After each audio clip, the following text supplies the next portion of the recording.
Hello, hello. This is addition on what we want our managers to do when they find themselves overloaded. So, if you're watching this video, it's probably because you have felt overloaded at some point. These properties that we own and operate, and we caringly operate for our loving resident clients, can become overwhelming at times. We have residents coming at us from all angles. We have employees coming at us from all angles as managers of the property.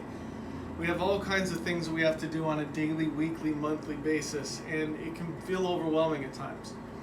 So one of the tasks that I recommend that you do, or I ask that you do when you feel overwhelmed, is get your head out on a board in front of you.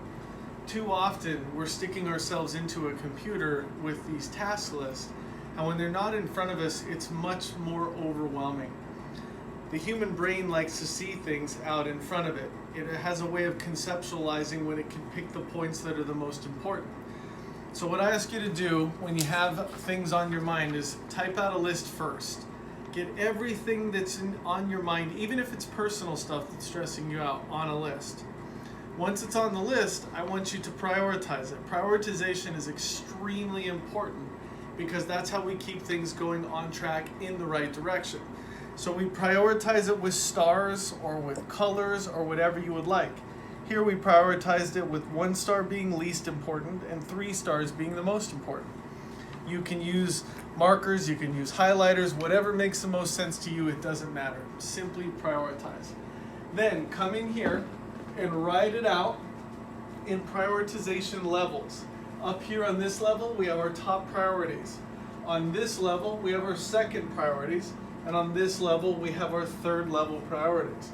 So these would be our 1 stars, these would be our 2 stars, these would be our 3 stars, these would be our 2 stars, and these would be our 1 stars. Once you get these prioritized, as a leader, it's your job to go through it and to delegate. You need to delegate the things that can be delegated out.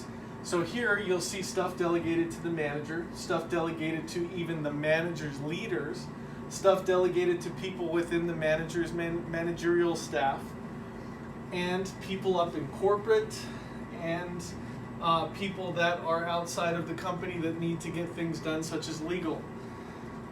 So once you get everything delegated, then you have to understand that you need to write out emails, and emails need to go out and they need to have a state of clarity in them. So if you're going to send an email to an employee that works underneath you, make sure it's clear. Clarity is key.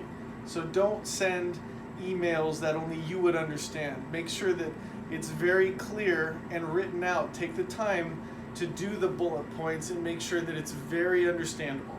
So clarity, then you want a completion time. I want this back by Friday at 3 p.m. Then you need to calendar a follow-up. You need to take this calendar and you need to go to the date that you told this person to have this done by, and you need to schedule a follow-up on that day to make sure that they complete that task in time and are held accountable to that task. So this is how you get stuff out of your mind, in front of you, and complete it. Now, as leaders of the company, we'll then be holding you accountable to the things that you need to get done here to make sure that the properties are operated in the integral manner that we request of you. So thank you for this session, and happy task listing.